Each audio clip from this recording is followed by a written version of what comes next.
This podcast is made possible by the listener members of Nashville Public Radio. This is the Nashvillager Podcast.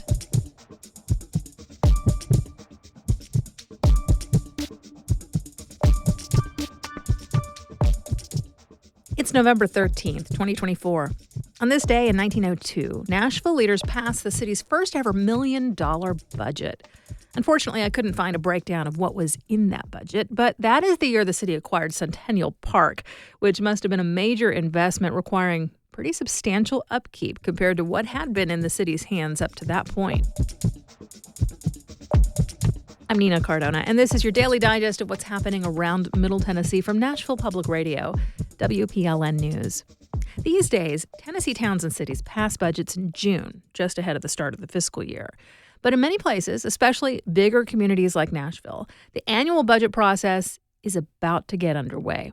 Next month, department heads will start crafting their formal funding requests. There's some back and forth with the finance department during this time. Usually agencies are given a sense of what kind of funding totals are realistic, and the department heads will work with their staffs to figure out how that works in terms of the details.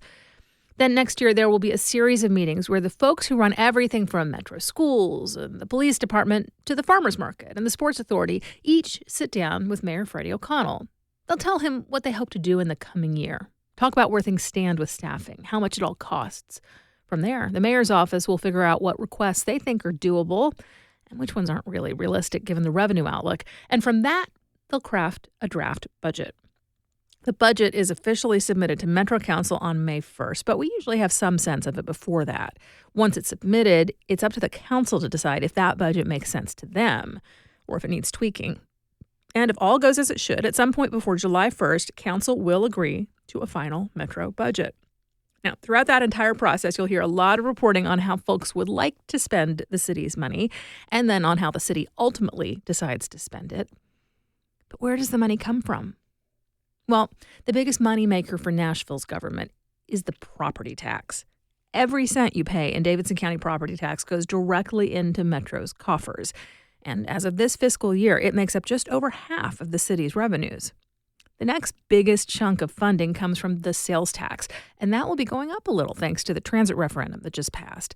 Right now, the sales tax accounts for a little over 20% of Nashville city income. But what you pay in tax when you buy something at the store isn't all going to Metro. Part of the sales tax belongs to the state, and part of it goes to the local government. And state law also says that half of the local portion must be spent on education. And then there's the other stuff that all combined makes up about a quarter of the city's revenue.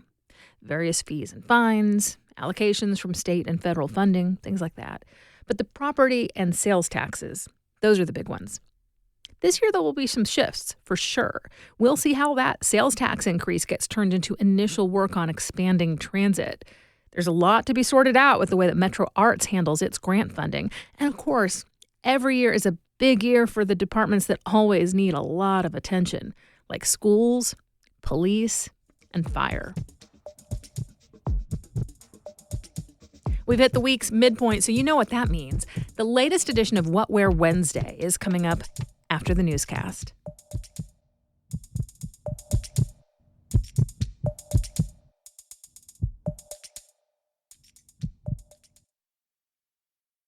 At WPLN, we tell stories about honoring our families. If he become a monk, that means that mom and dad will go to heaven when they pass away. And preserving memories. I never heard of a Rosenwald school. Nobody's never told me that's where I went. I'm Char Daston, and my reporting connects you with your neighbors and the important moments in their lives.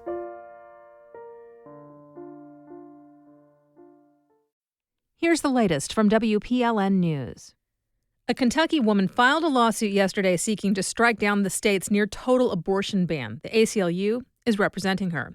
The woman, identified as Mary Poe, is roughly 7 weeks pregnant, according to the lawsuit, and says she should be able to access reproductive care in her home state and make the choices right for her family. The lawsuit also seeks to become a class action suit representing any pregnant Kentuckians trying to access an abortion.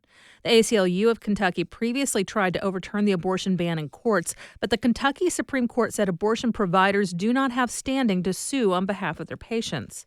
2 years ago, Kentuckians voted down a constitutional amendment that would have added language denying a right to an abortion. It remains an open legal question whether the state constitution protects such a right. During his first term in office, Donald Trump had a complicated track record when it came to Kurdistan.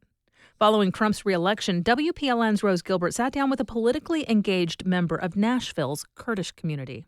Nazar Shararanchi is an active volunteer with the Republican Party of Tennessee. He worked hard this election to get conservative candidates elected up and down the ballot.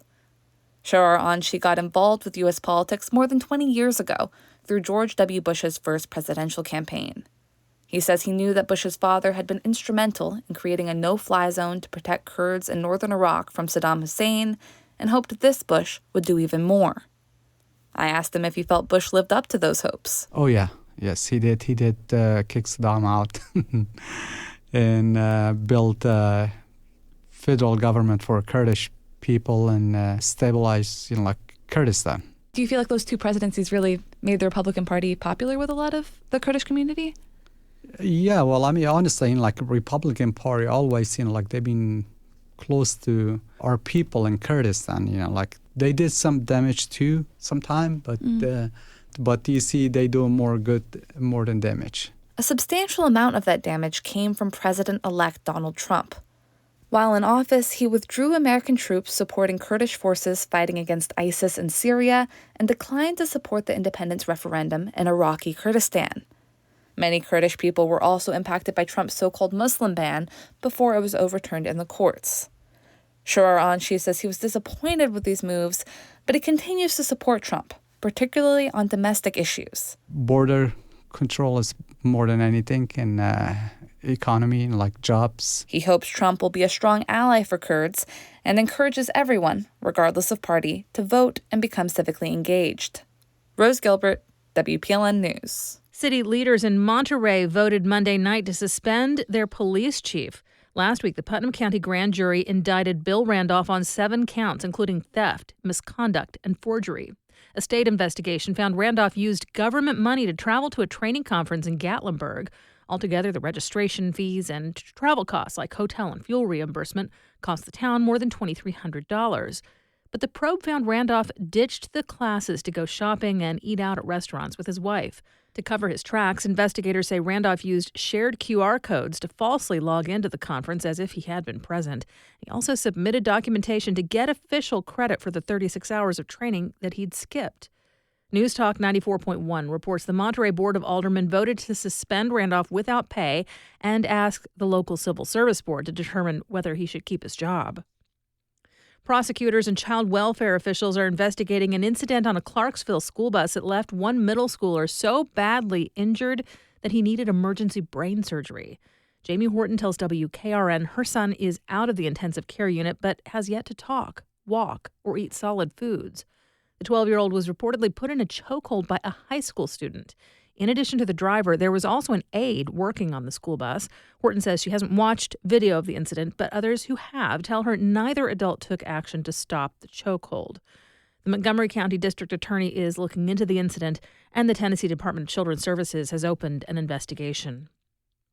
The Nashville Public Library Foundation has received its largest ever gift thanks to Dolly Parton and her foundation. The $4.5 million donation will help fund a new early literacy program that aims to help kindergartners start school prepared to learn to read.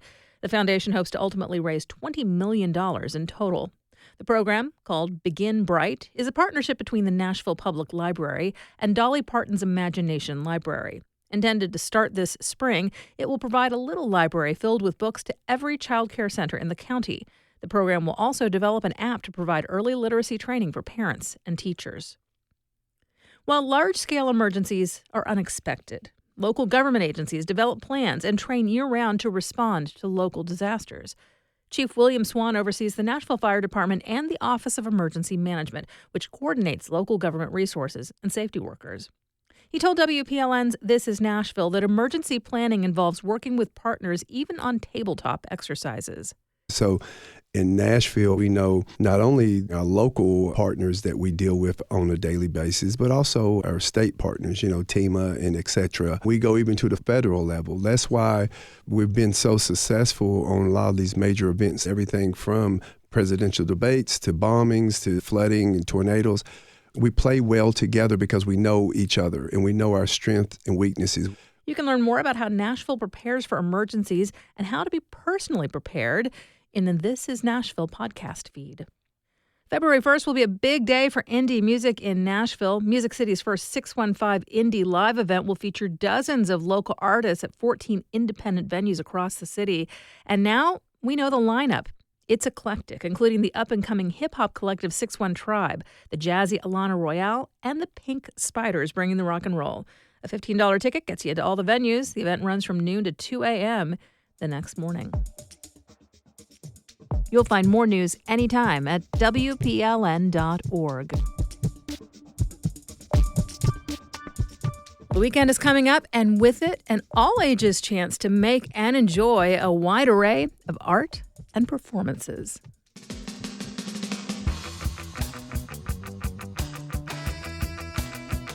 I'm Marquise Munson, here with another edition of Nashville Public Radio's What Where Wednesday, keeping you up to date with the happenings in Nashville this week.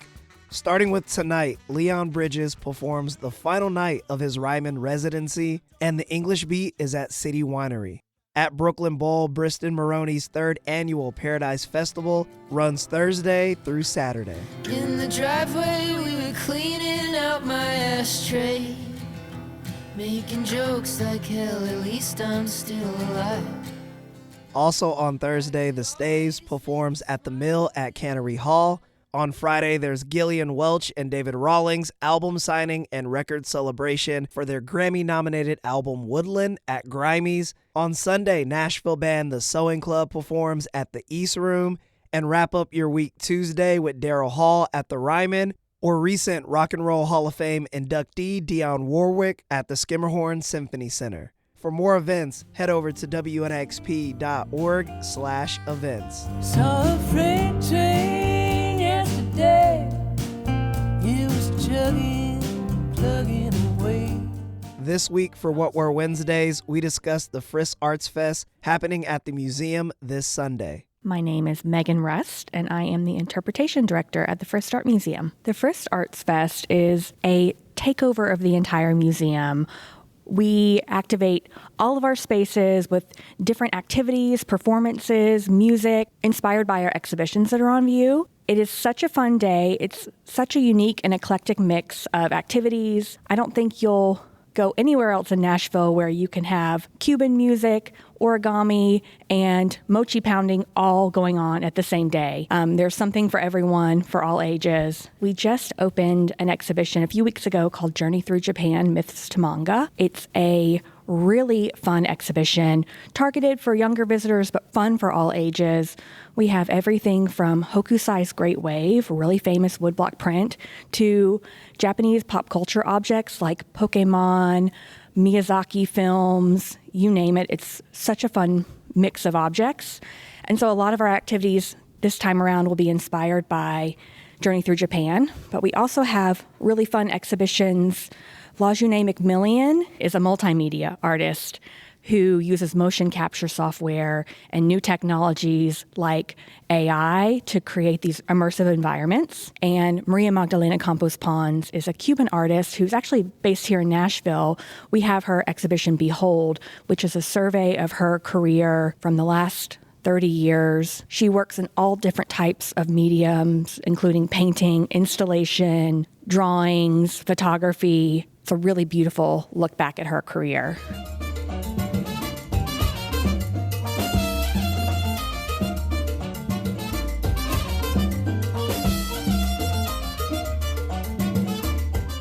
So we'll have Sunrise Latin Band here, Cuban music inspired by Maria Magdalena Campos Pons. So That'll be a really fun opportunity to dance, have a great time. And then later in the afternoon, we'll have Nashville Taiko here. Taiko is traditional Japanese drumming.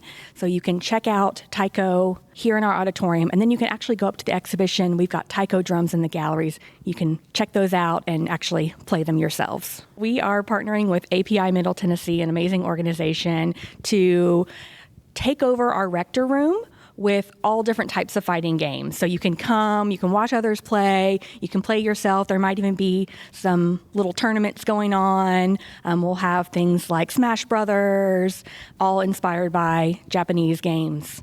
We've got all types of fun events scheduled in November and December. We have some art history classes if you'd like to learn more about Japanese art. We have workshops that you can sign up for all ages, teens, drop-in workshops for families, and then adult workshops.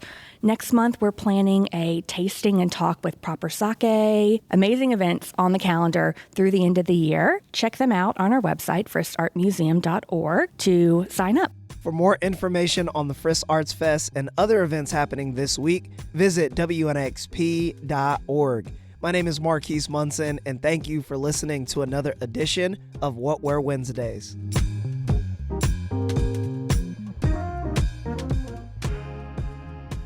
Thanks for listening to the Nashvillager podcast. We do this roundup of Nashville news every weekday, so subscribe in your favorite podcasting app to make sure you never miss an episode. And if you like this, you'll probably enjoy the Nashvillager newsletter too. You'll get perspective from more of my colleagues at Nashville Public Radio and links to the stories we're following. Sign up for those daily emails at WPLN.org/Nashvillager. Thanks so much for listening.